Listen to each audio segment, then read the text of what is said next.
Huwag mong ikahiya at maliitin ang trabahong meron ka.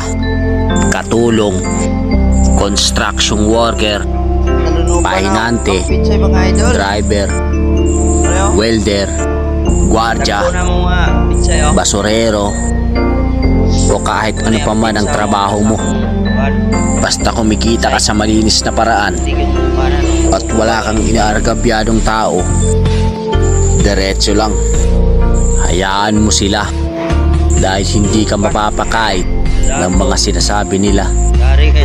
Lagi mong iisipin na kaya ka nagsusumikap para maabot mo yung pangarap mo at makuha yung mga bagay na gusto mo.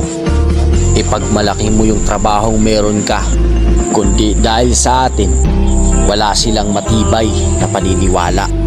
Wala siya tawa ng buwan na to. Grabe. Yan na ni guys. Sulat kayo. Banjo no?